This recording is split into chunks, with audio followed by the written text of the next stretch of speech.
My husband, Richard, after 38 years of what I thought was a decent enough marriage, sat across from me, swirling the ice in his watered-down scotch.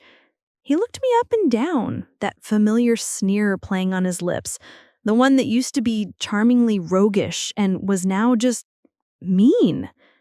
"You know, Ellen," he said, loud enough for the family in the next booth to hear, "I was reading this article about how a woman's libido just fades after 60. It's biology, nothing to be ashamed of. You're just entering your twilight, I guess."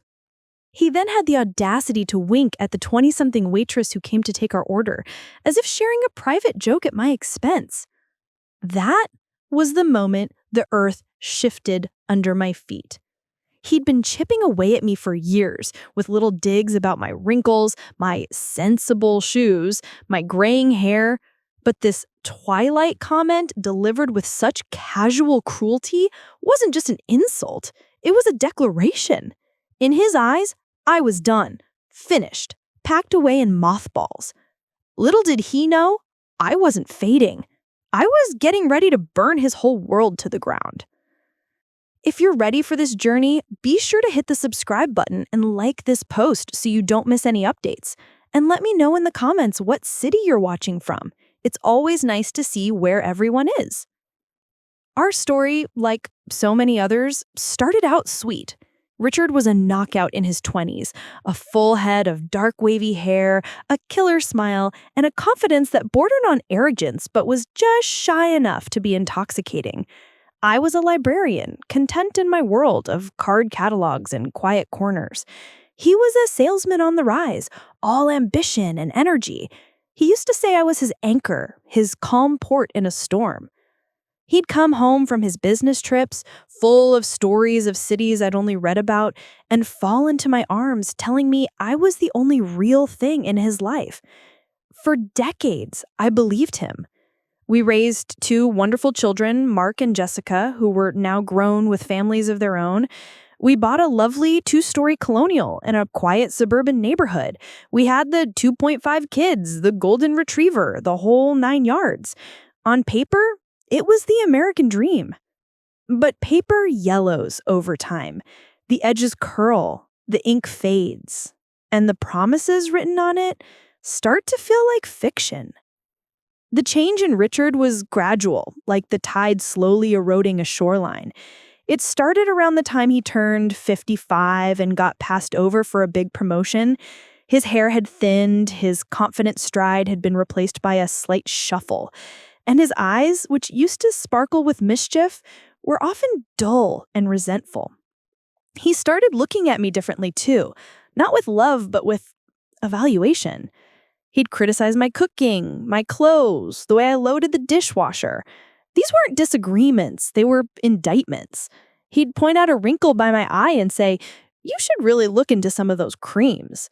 He'd pat my stomach and sigh, "Guess we're both letting ourselves go, huh?" But he wasn't letting himself go. He joined a fancy gym, started dyeing his hair, a fact he vehemently denied, and bought a ridiculous red sports car that he could barely get out of. He was fighting aging with every fiber of his being, while at the same time trying to push me headfirst into it. The worst part was his flirting. It became a spectator sport. At company parties, neighborhood barbecues, even at the grocery store, he'd lay it on thick with any woman under 40. He'd touch their arms, laugh too loudly at their jokes, and give them what he clearly thought was a smoldering look. And all the while, he'd make sure I was watching. He wanted me to see. He wanted me to feel invisible, replaceable. I'd stand there, nursing a plastic cup of cheap wine, feeling like a ghost at my own husband's party. I tried talking to him about it once. I waited until we were in bed, the lights off, the house quiet. "Richard," I said softly, my voice barely a whisper, "it hurts my feelings when you flirt with other women right in front of me."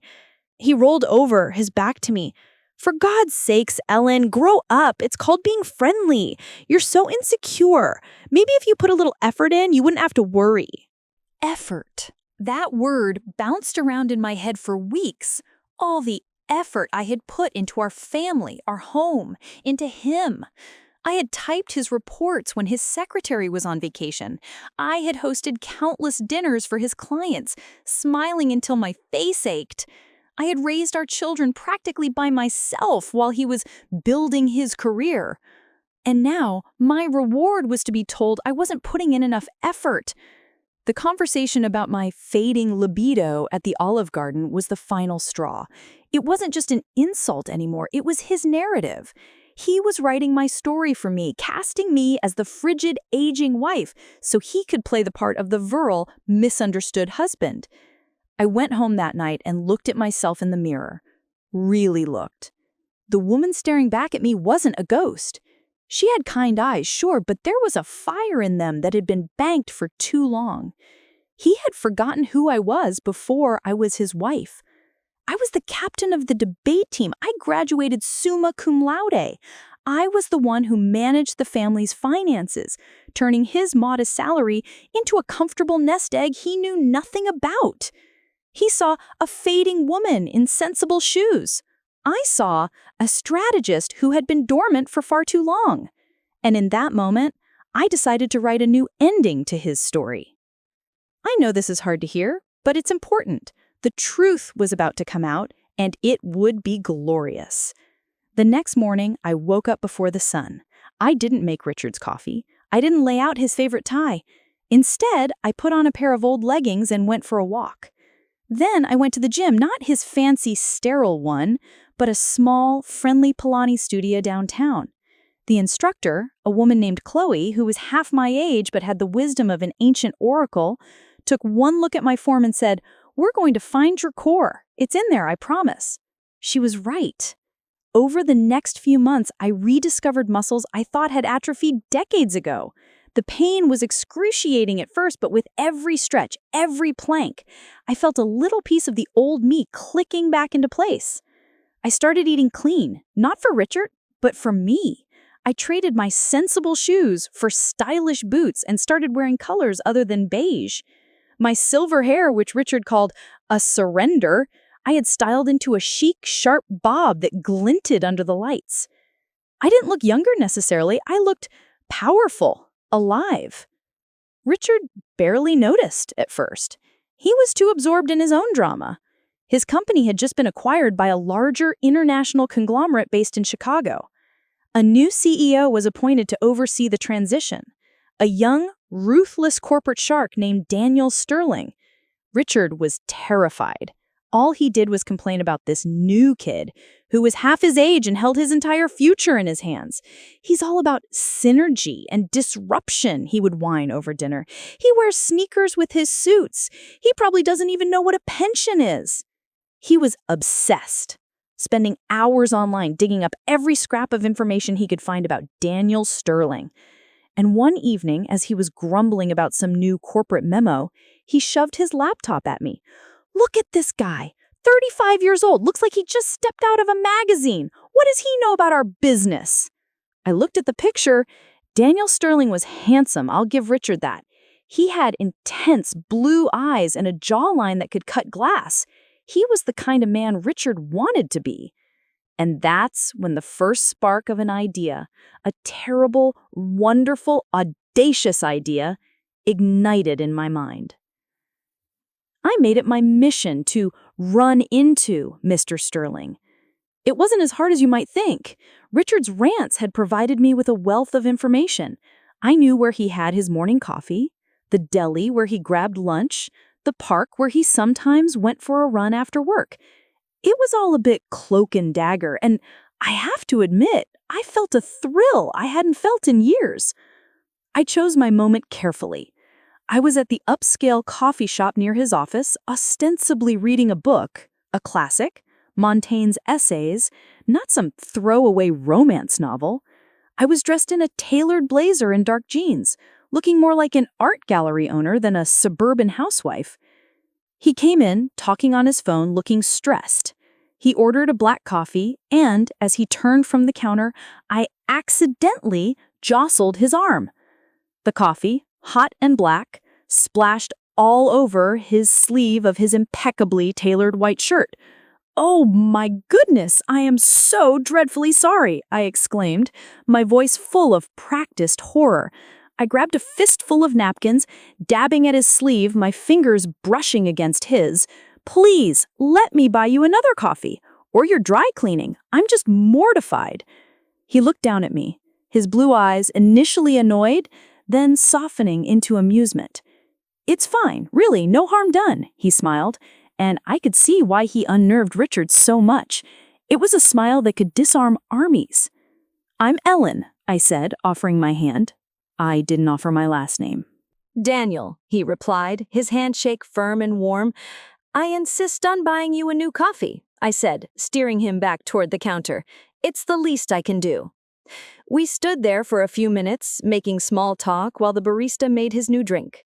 I mentioned I was an avid reader and had just retired from the library system. He talked about how he missed having time to read for pleasure. He was charming, intelligent, and most importantly, he looked at me, not through me, not past me. He saw me. When his coffee was ready, he turned to leave. Well, Ellen from the library, it was a pleasure, despite the assault on my wardrobe. He winked, and as he walked out the door, I felt a jolt of pure, unadulterated victory. Phase 1 was complete. He thought it was a chance encounter, but he had forgotten who he was dealing with. He was a pawn in a game he didn't even know he was playing. Stay with me, because you'll be interested to see how it all ends. My next chance encounter was a week later. I knew from Richard's complaints that Daniel was a workaholic who often ate his lunch at his desk. I also knew he had a soft spot for a specific, very expensive brand of artisanal sandwiches from a small Italian deli across town, a place Richard would never go because it was too pretentious. I went to the deli, bought 2 of their signature prosciutto and fig sandwiches, and headed toward his office building around lunchtime. My heart was pounding. This was a bolder move. What if he wasn't there? What if he was with someone? But fortune, it seems, favors the bold. I saw him walk out the front entrance, once again on his phone, looking for all the world like a man who was about to skip lunch. I took a deep breath and intercepted him on the sidewalk.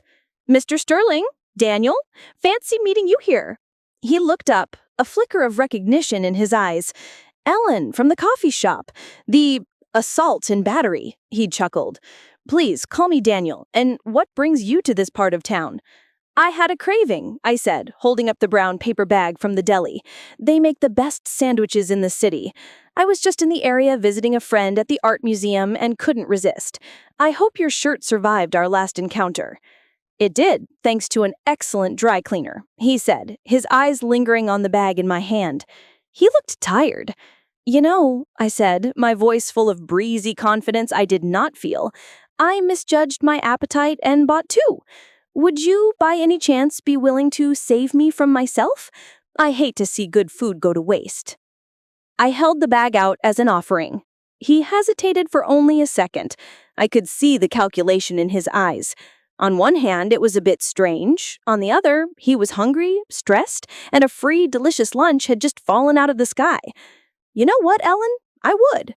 I was about to grab a sad salad from the cafeteria. You've saved me from a truly grim fate.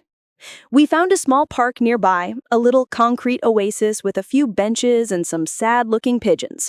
For the next hour, we just talked. I told him about my love of history, and he spoke about his passion for disrupting stagnant markets. He didn't talk down to me. He asked for my opinion on business strategies, on market trends. I realized that for years I'd been reading the Wall Street Journal, The Economist, not just to manage our investments, but because I found it genuinely fascinating. Richard had always dismissed this as one of your little hobbies. But Daniel listened. He actually listened. I was more than just a woman of a certain age. I was a mind, a personality. When he had to go back to the office, he stood and shook my hand. Ellen, this was the best lunch break I've had since I moved here. Thank you. He paused, then said, I don't suppose you're free for dinner sometime. I could use a non-work conversation, and I promise not to spill anything on you.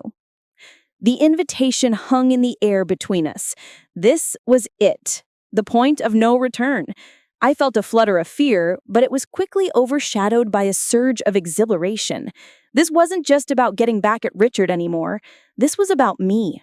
It was about being seen, being valued. It was about reclaiming the years I had spent being treated like a piece of comfortable old furniture. "I'd like that very much, Daniel," I said, my voice steady. We exchanged numbers and he walked away, a new lightness in his step. I sat on that bench for a long time after he left, the city sounds buzzing around me. I thought about Richard, probably at his desk, complaining about his new boss, completely oblivious to the fact that his fading wife was about to have dinner with him. He had spent years telling me my life was over, that I was invisible, but he had made a critical mistake. He assumed I was listening. He was going to get exactly what he deserved, and I had a front row seat. Don't go anywhere. Our first date was at a quiet, elegant French restaurant that Richard would have called fussy and overpriced. I wore a simple, deep blue dress that showed off the collarbones I'd worked so hard to uncover. Daniel was a perfect gentleman. He stood when I approached the table, he held my chair, and he didn't look at his phone once. We talked for hours about books, travel, art, philosophy. He was a sharp, witty conversationalist. He was also, I learned, divorced. His ex-wife, an investment banker like himself, had decided she wanted a different life. It was a refreshingly honest and non-bitter account. He wasn't looking for sympathy, he was just stating a fact. About halfway through the meal, he reached across the table and touched my hand. I have to be honest, Ellen. When we first met, I was intrigued. You have a poise, a self-possession that is incredibly rare. My breath caught in my throat. Poise, self-possession, not well-preserved or good for your age. He saw strength in me. After dinner, he walked me to my car. Under the soft glow of the streetlights, he leaned in and kissed me. It wasn't a demanding kiss or a sloppy one. It was tender, respectful, and it sent a shockwave through my entire body. It was a kiss that said, "I see you." I drove home in a daze, my lips tingling. I walked into my quiet house, past the family photos on the mantel, up to the bedroom I shared with a man who thought my twilight had come. Richard was asleep, snoring softly, completely unaware that his wife had just been kissed, truly kissed, for the first time in what felt like a lifetime. Lying in bed that night, I didn't feel an ounce of guilt. All I felt was a cold, clear, and utterly liberating sense of purpose. The game had just begun. The affair, if you can call it that, started in earnest. It wasn't a sordid, back-alley thing. It was stolen afternoons at museums, long lunches in out-of-the-way bistros, walks through the botanical gardens. It was a meeting of minds as much as anything else. With Daniel, I was witty, I was intelligent, I was me. The physical part came later, naturally and beautifully, in a sun-drenched suite at a boutique hotel he'd booked for a day meeting. He made me feel beautiful again, desired. Every touch was a rebuttal to every dismissive sneer Richard had ever thrown my way. Every compliment was a balm on the wounds left by years of being ignored. I was alive again, and it was intoxicating. Meanwhile, back at home, Richard was becoming more and more unbearable. The pressure from Daniel at work was mounting. "He's pushing us all to innovate, to think outside the box," he'd complain. "I've been doing this job for 40 years. I think I know what I'm doing." He was being made obsolete, and he knew it. And as usual, he took it out on me. My new wardrobe was inappropriate. My new hairstyle was too severe. My weight loss was unhealthy. One evening, I came home from a Pilates class feeling energized and strong. He was sitting in his lazy boy, stewing. "Where have you been? You look ridiculous in those yoga pants." "It's called Pilates, Richard, and I feel great." You just look desperate, running around trying to recapture your youth. It's pathetic. Why can't you just age gracefully?" I looked at him, at his obviously dyed hair, his pot belly straining the buttons of his polo shirt, his face contorted in a mask of petty resentment. "Is that what you're doing, Richard? Aging gracefully?" He didn't have an answer for that. He just turned the television up louder. He never once asked about my new friend, my new hobbies. He was so convinced of my irrelevance that it never occurred to him that I might have a life outside of him. His arrogance was my greatest weapon. The weeks turned into a couple of months. My relationship with Daniel deepened. He started talking about the future, about a time when his corporate transition project would be over. He'd talk about traveling, about Tuscany, about maybe even starting a consulting firm. And he started including "we" in these conversations. It was terrifying and thrilling all at once. I knew a reckoning was coming. I couldn't live this double life forever. And it seemed Daniel felt the same way. One rainy Tuesday, he called me. His voice was different, serious. "Ellen, we need to talk. Can you meet me for dinner on Saturday? There's something I have to do." Something that affects us. My blood ran cold. This was it. The other shoe was dropping. "Of course, Daniel. Where?" "There's a new place I want to try," he said. "The Lakeside Grill." "And Ellen, I need you to bring Richard." I almost dropped the phone. Bring Richard? Was he insane?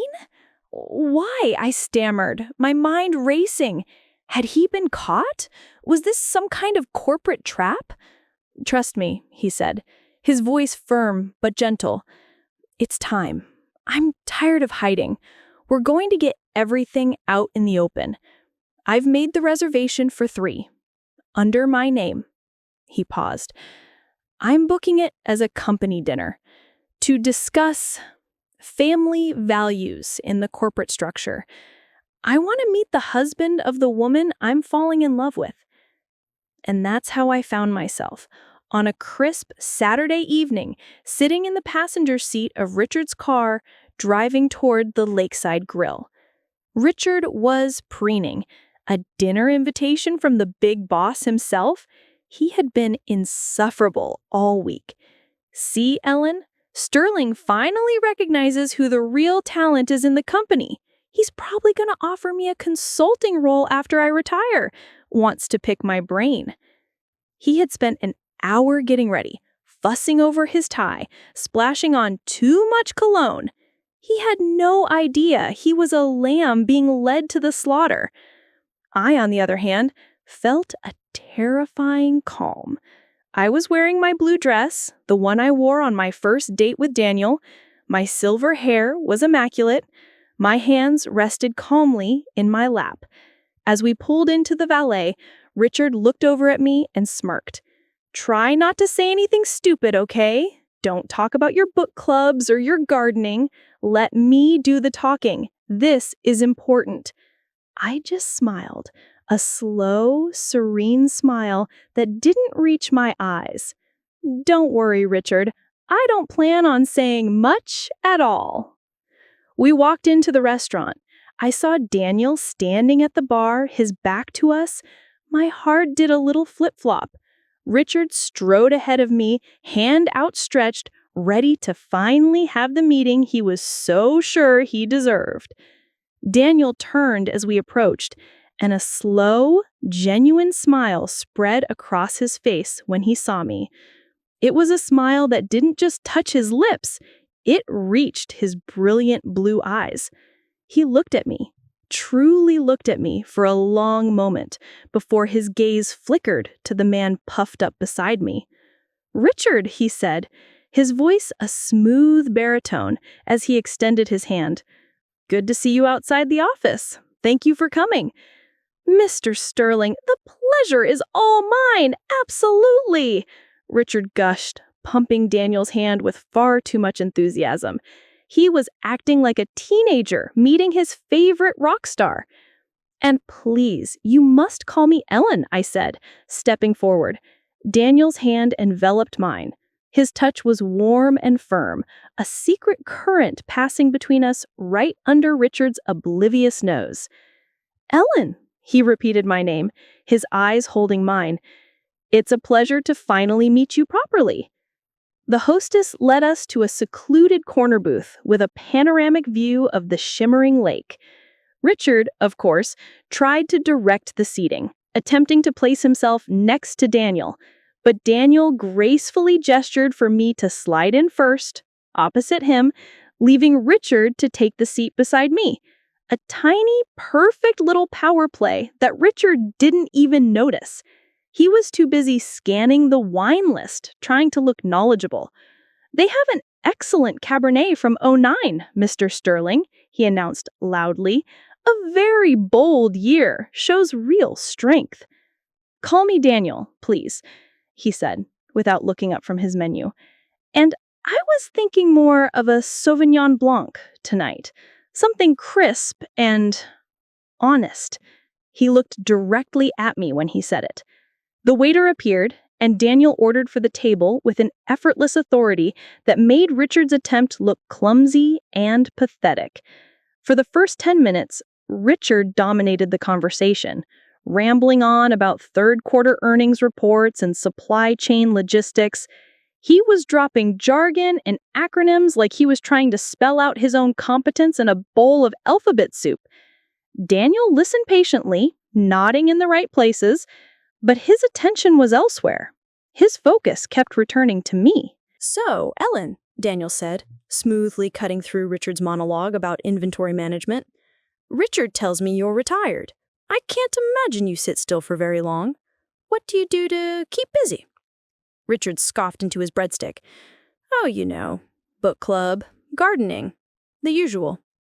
He patted my knee in a gesture that was meant to look affectionate, but was really a condescending dismissal, a signal for me to play my part as the quiet, uninteresting wife. I ignored him and met Daniel's gaze. "I've been taking Pilates," I said, my voice clear and steady, "and I've rediscovered my love for history. I'm currently auditing a course on the fall of the Roman Empire at the university. It's fascinating." "Is it?"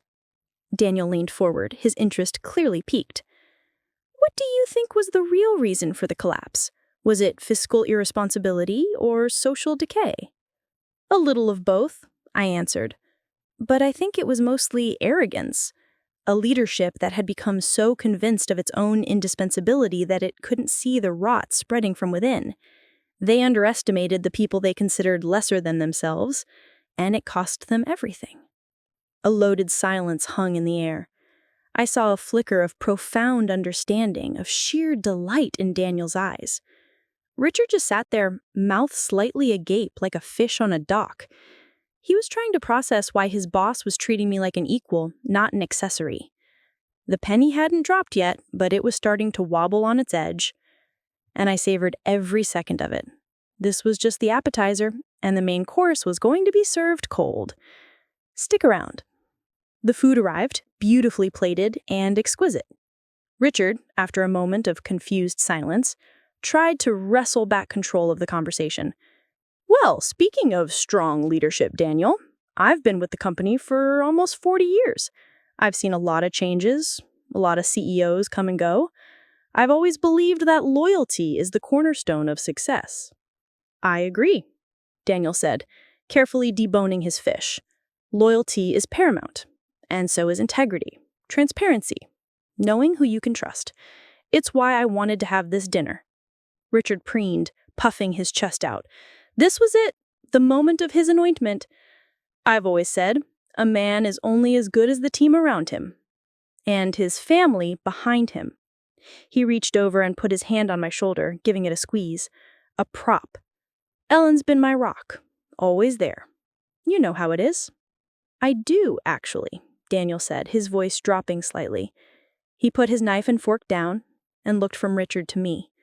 "I believe that the values we uphold in our personal lives directly reflect the kind of professionals we are, that a company's culture is really just the sum of the private characters of its leaders. A man who, say, respects his partner, who values her intelligence, who treats her as an equal. That's a man I can trust to treat his colleagues and clients with the same honor. He took a sip of wine, his eyes never leaving Richard's face. On the other hand, a man who is duplicitous in his private life, a man who lies, who belittles the person who has dedicated her life to him, well, that kind of man will always, eventually, let that same rot seep into his professional life. It's a character flaw that can't be compartmentalized. Richard's smile was frozen on his face. The muscles in his jaw were twitching. He was finally starting to understand that this was not the celebratory dinner he had imagined. "I'm not sure I follow, Daniel," he said, his voice tight. Daniel smiled, a razor-thin, cold smile. "Let me be clearer. Richard, how would you describe your marriage?" It was like a switch had been flipped. Richard's fawning demeanor vanished, replaced by a defensive bluster. My marriage is my private business. It's a good marriage, a long one, 40 years. 38, I corrected him quietly. He shot me a venomous look. 38, 40, what's the difference? The point is we've built a life together. "And are you happy?" Daniel pressed, relentless. "Is Ellen happy?" "Of course she's happy," Richard declared, not even looking at me. "She has a beautiful home, 2 successful children. What's not to be happy about? I've provided a wonderful life for her." He said it like I had bought her from a catalog. "Wife, model 7B, comes with house and children." Then Daniel turned his full attention to me. The entire atmosphere of the table shifted. It was no longer a conversation between 2 men with me as a bystander. It was a tribunal, and I was being called as the star witness. "Ellen," Daniel said, his voice soft but carrying an undeniable weight, You've been very quiet. Richard has given me his perspective. I'd be very interested to hear yours. In your opinion, after 38 years, what does respect in a partnership truly look like?" Everything fell silent.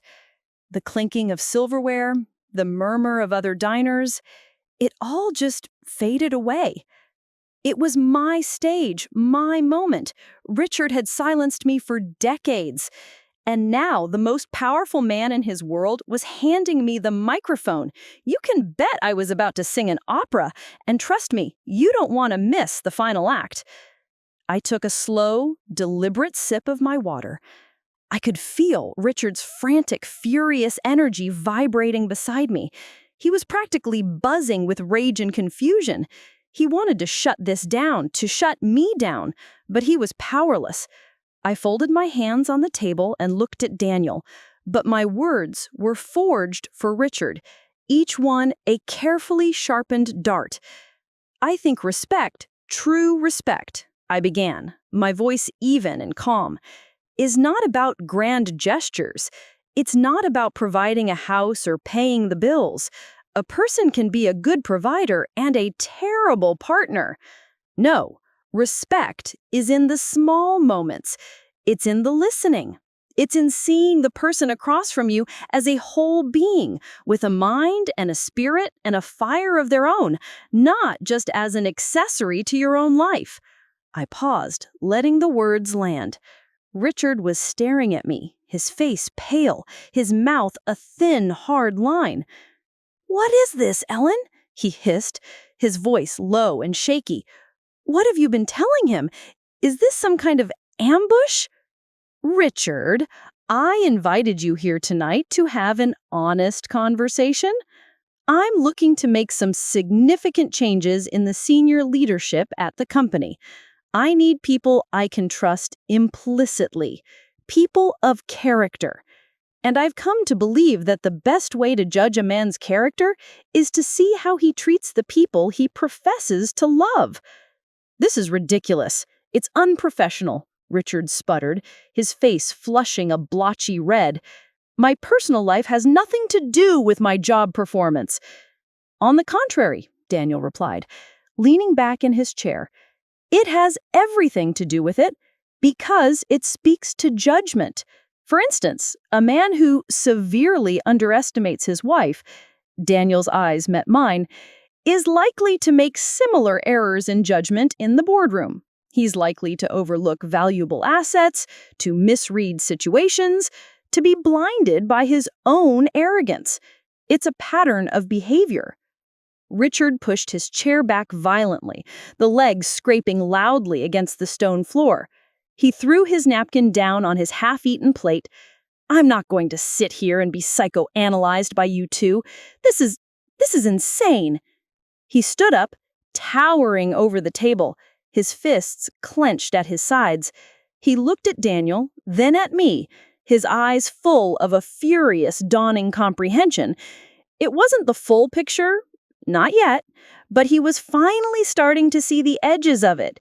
He finally understood that I was not a spectator here.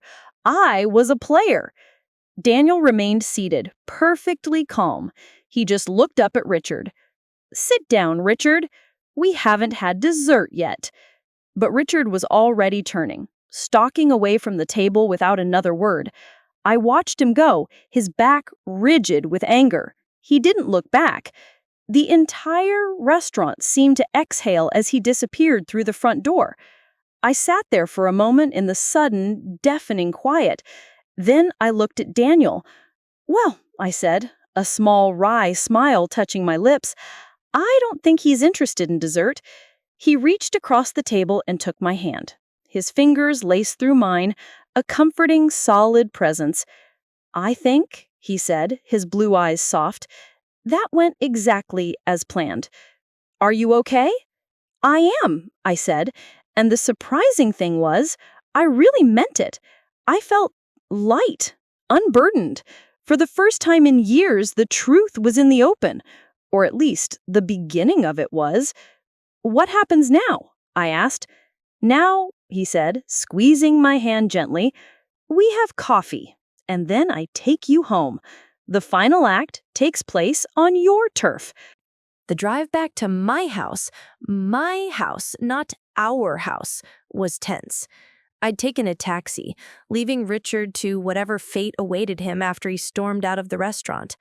I knew he'd be home, stewing, waiting for me, the predator in his den. As I unlocked the front door, the house was ominously quiet, but the air was thick with anger. I stepped inside, and there he was, standing in the middle of the living room, illuminated by a single lamp. He looked like he'd aged 10 years since we left for dinner. His face was gray, his suit jacket was off, and his tie was loosened. "Where is your car?" he demanded, his voice raspy. "At the restaurant," I said, placing my purse on the console table. I was not going to let him intimidate me. Not anymore. "So you stayed," he stated, his voice dripping with venom. "You stayed and had coffee with him after I left. What is going on between you and him, Ellen? Tell me right now." He took a step toward me, his whole body radiating a fury I hadn't seen since our son dented his first car. But I wasn't that young, scared woman anymore. I held my ground. "What do you think is going on, Richard?" I asked, my voice as cold and calm as a frozen lake. He stared at me, his mind racing, putting the pieces together. The Pilates, the new clothes, my newfound confidence, his boss's strange personal questions. His face contorted, a mixture of disbelief and utter rage. "You?" he whispered, the accusation hanging in the air between us, poisonous and heavy. "You're sleeping with him." It was a statement, not a question. "You're sleeping with him." He said the words with a low, guttural certainty, as if he'd finally found the single, simple answer to a problem he hadn't even known how to define. For him, this was never about his cruelty or my unhappiness. It was about a simple, sordid transgression he could understand. Betrayal. It absolved him of everything. I didn't flinch. I didn't deny it. I wasn't going to give him the satisfaction of a screaming match or a tearful confession. I owed him nothing, least of all a performance. Instead, I just looked him in the eye. "And what if I am?" I asked, my voice dangerously soft.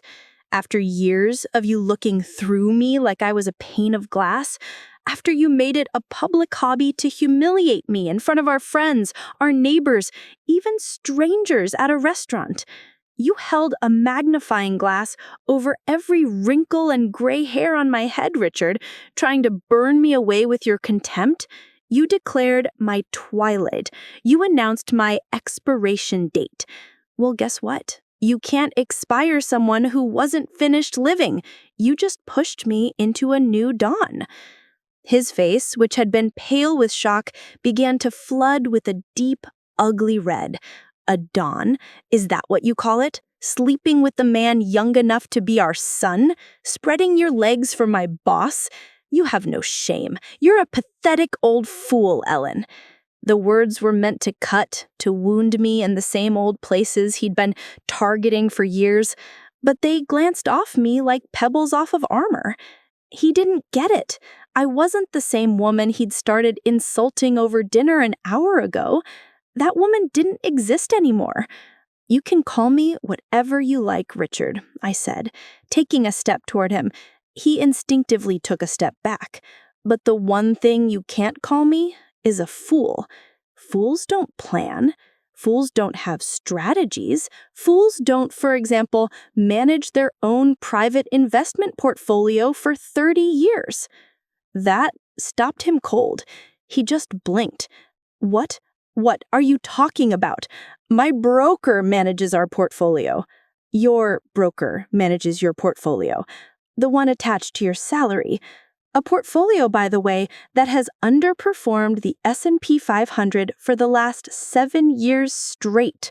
I'm talking about my portfolio, the one I started in 1988 with the inheritance money from my grandmother, the money you told me to buy a nice dress with, the one I have funded every single month with the excess from the household account you so generously gave me to manage. You saw it as my allowance. I saw it as seed money. He looked like I'd just told him the sky was plaid. He was utterly poleaxed. That's impossible. You don't know anything about stocks. You never asked, I said, my voice hardening.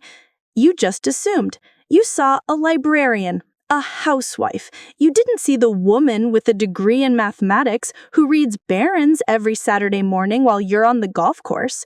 You know that book club you make fun of? It's an investment club. And for the last decade, we have consistently beaten the market. While you were so busy preening and trying to prove you were still a young stud, I was building. Quietly. Patiently. I walked past him over to the cherrywood desk in the corner.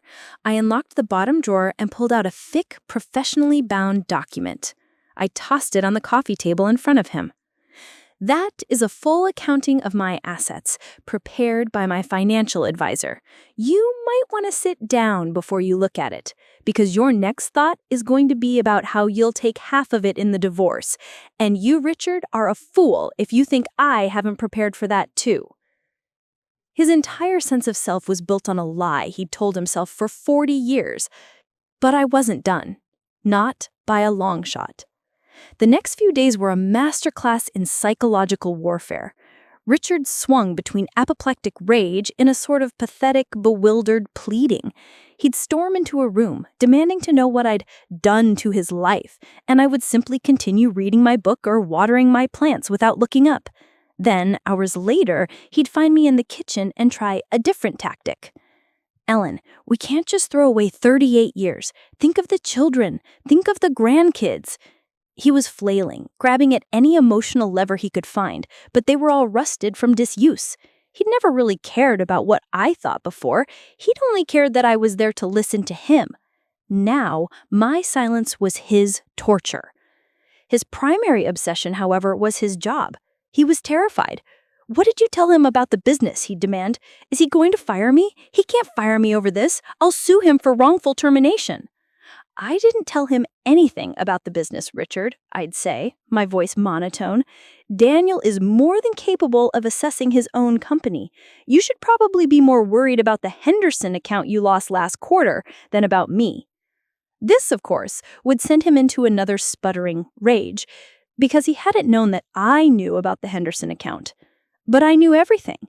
I'd been the one sorting the mail and seeing the certified letters. I'd been the one listening to his side of panicked phone calls while he thought I was just in the other room folding laundry. He'd been living in a fortress of his own arrogance, and he was only now realizing the walls had been made of glass all along. On Tuesday morning, Daniel called me. His voice was calm and steady, a rock in my churning sea. "How are you holding up?" he asked. "I'm fine," I said, and meant it. "And you?" "Richard has been calling my office since 7 a.m. My assistant is running interference. He's also been sending me rambling, incoherent emails, half threat, half plea." "I'm sorry," I said reflexively. "Don't be," Daniel replied firmly. "You have nothing to be sorry for. This is not about you, Ellen. This is about him. This is the consequence of his own actions. I have a senior management meeting this afternoon. I expect he'll try to make a scene." "What are you going to do?" I asked, a knot of anxiety tightening in my stomach. "I'm going to do my job, which is to ensure my company is run by competent, stable individuals with good judgment. Don't worry, it's all in hand. I'll call you after." Richard left the office that afternoon looking like a man marching to his own execution. He'd put on his best suit, the power one he reserved for big meetings, but it hung on him now. His bluster was gone, replaced by a gray, sweaty sheen of desperation. He didn't say a word to me as he left. He just gave me a look of pure, unadulterated hatred, a look that said, "This is all your fault." He walked into that boardroom thinking he held the winning card, the threat of a scandal. What he didn't realize was that Daniel wasn't just playing poker. He was the owner of the entire casino, and the house always wins. Hours later, the front door opened and closed with a soft click. It was barely 4 p.m. I found him in the living room, standing by the window, looking out but seeing nothing. His suit jacket was slung over a chair. He was still holding his briefcase, like he'd forgotten how to put it down. "What happened?" I asked, not out of concern, but out of a need to know the final chapter of that part of our lives. He turned around slowly. His face was slack, devoid of all emotion. He looked completely and utterly defeated. "He didn't even mention you," he said, his voice a hollow whisper. "He never said your name. He never said a word about us." "Then what happened?" I pressed.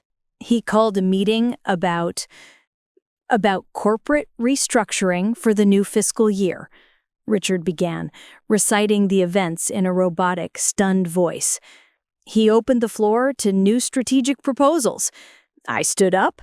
I was going to call him out. I was going to tell everyone he was unfit to lead, that he was sleeping with an employee's wife." His voice trailed off. And before I could get a word out, he put a slide up on the screen. It was an efficiency analysis of my entire division. Charts, graphs, red lines going down, blue lines going up. He talked for 20 minutes about redundancy, about a failure to innovate, about outmoded practices that were costing the company millions in potential revenue. He used words like legacy drag and strategic attrition. Richard sank onto the sofa, the briefcase dropping to the floor with a heavy thud. He presented a new org chart. My division, it wasn't just downsized. It was gone. It had been absorbed into 2 other departments. My position, it doesn't exist anymore. He wasn't fired for having an affair. He wasn't disgraced in a scandal. He was simply made irrelevant, deleted. It was a bloodless, brilliant, and deeply cruel corporate execution. Daniel had used Richard's own neglect of his job, a job he was too busy being arrogant to actually do well, as the very weapon to destroy him. "He offered me a severance package," Richard mumbled, staring at the carpet. "Said I could announce my retirement, effective immediately, for my decades of service." He sat there in the silence, a relic in his own living room. The king had been deposed, not in a bloody battle, but by a quiet, efficient decree that stated he no longer mattered.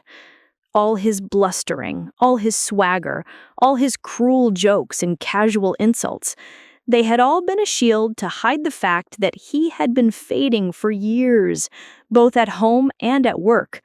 He had called me irrelevant, but he was the one who had just been rendered completely obsolete. I watched him for a long moment, this man who was now a stranger to me. I didn't feel pity. I didn't feel joy. I just felt quiet. The quiet of a long overdue debt being settled. I let the silence stretch out, let him marinate in his own ruin. Then I walked back to the cherry wood desk. I picked up another file folder, one I had placed there that morning. I walked back over to the sofa and placed it gently in his lap, on top of his motionless hands. "What is this?" he asked, his voice cracking. "Your copy," I said. "My lawyer has already filed the original with the courthouse this morning." He opened the folder. On top was the petition for dissolution of marriage. Behind it was a proposed settlement agreement, one that clearly and concisely outlined the division of assets, referencing my independently managed fortune and his now non-existent income. It was fair, technically, according to the laws of our state, but to him, a man who had built his entire identity on being the provider, the master of the universe, it was total annihilation. He looked from the papers to me, his eyes finally showing a flicker of something new, not just fear or anger, but a dawning, horrified respect. He finally saw the strategist he had at his side for 38 years. He had been playing checkers while I had been playing chess, and I had just said checkmate. He didn't open the folder right away. He just sat there, his hands resting on it as if it were a tombstone. For a long, silent minute, the only sounds in the room were the ticking of the grandfather clock in the hall, a wedding present from my parents, and Richard's own ragged breathing. When he finally lifted the cover, his movements were slow, robotic. He read the first page, the legal jargon likely a blur, but the words dissolution of marriage stood out in stark black and white clarity. He didn't shout. He didn't rage. All the fight had gone out of him, replaced by a deep, shuddering sense of finality. He had been so utterly and completely outplayed that he had no moves left. "You had this ready," he whispered, his voice hollow. It wasn't an accusation. It was a realization, a final, horrifying puzzle piece sliding into place. "You've been planning this." I said, "A good strategist always has a contingency plan, Richard. You taught me that in your own way. You always talked about having an exit strategy in business. I just applied it to my life.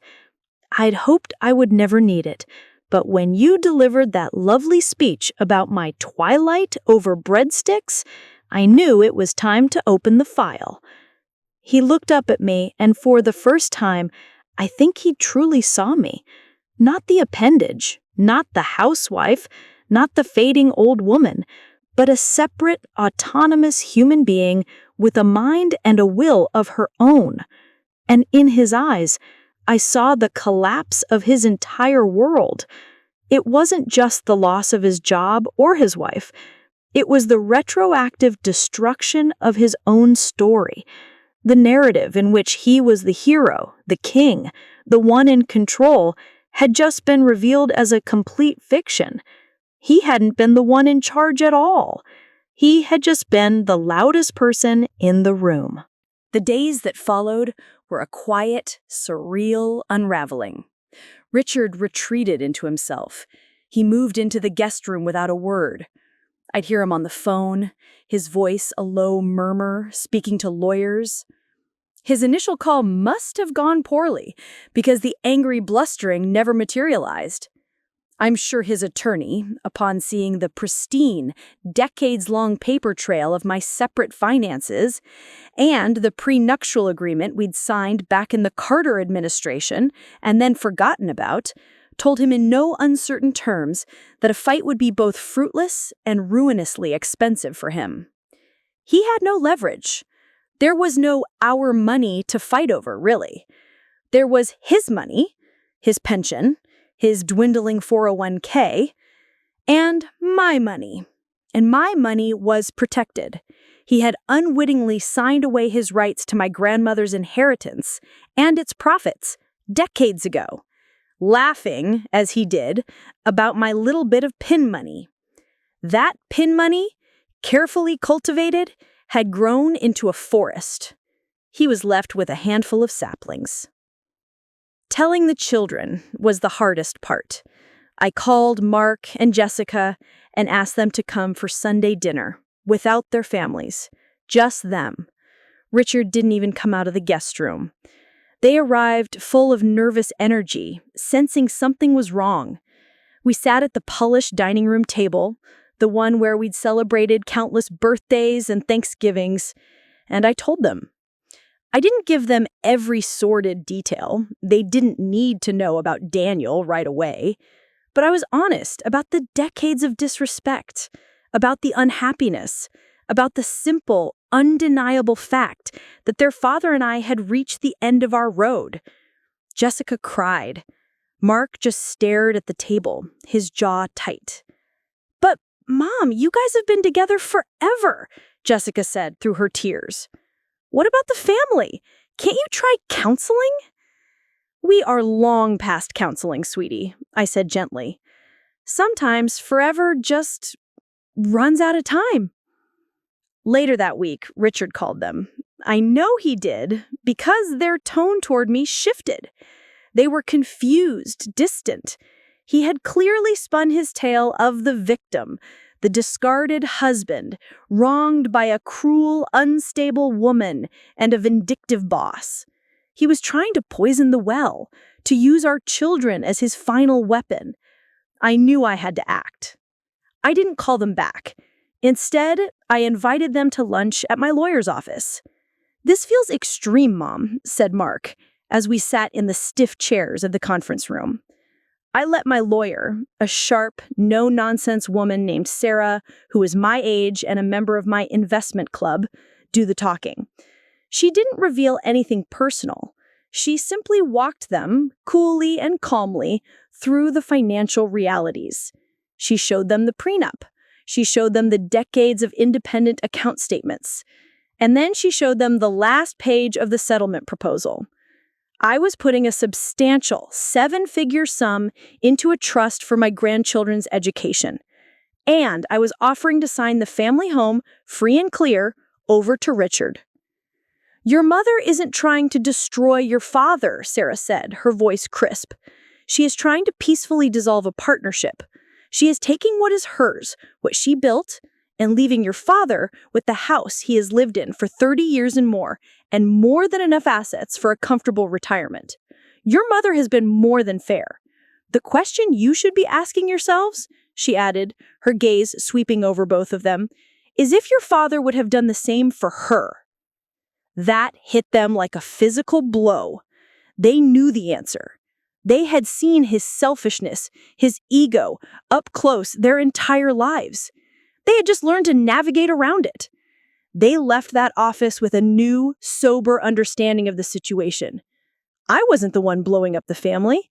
I was the one who had been holding it together with my own blood, sweat, and careful financial planning for decades. And while Richard was busy losing his mind, I was busy building my new life. The best was yet to come, and you'll want to hear this part. With the legal machinery in motion, I started to detangle my life from Richard's. It was like pulling a stubborn vine off an old brick wall. You had to be careful and methodical, or the whole thing would crumble. The first and symbolic step was the house. He could have it. I realized I didn't want it anymore. Every room was haunted by the ghost of a compromise I'd made, a dream I'd deferred, a criticism I'd absorbed. I started looking for a new place, a place that was just for me. I found a beautiful condominium downtown on the 15th floor with a wall of windows that looked out over the city skyline and the river. It was modern, clean, and filled with light. There was no room for a lazy boy. There was no sensible beige anywhere. I hired a decorator and told her I wanted the colors of a Tuscan sunset. Golds, deep oranges, rich purples. It was the antithesis of the life I had been living. Daniel was my rock through all of this. He gave me space when I needed it, but was always there with a phone call or an offer of dinner at some new place I'd never been. We were careful. We didn't flaunt our relationship. This wasn't about rubbing Richard's nose in it. This was about building something real and new, away from the wreckage of the old. Daniel had handled the fallout at the office with surgical precision. The story that circulated was that Richard had opted for a generous early retirement package as part of a major, pre-planned corporate restructuring. It was clean, boring, and utterly believable. Richard's legacy wasn't a scandal. It was a memo. The social fallout was trickier. Richard, of course, tried to paint himself as the tragic figure. He told our old friends that I'd had a midlife crisis, that I'd thrown away our perfect life. Some believed him, the ones who had only ever seen the carefully curated facade. But the interesting thing was, most people didn't. The wives, in particular. Women who had sat through years of dinners listening to Richard's condescending tone.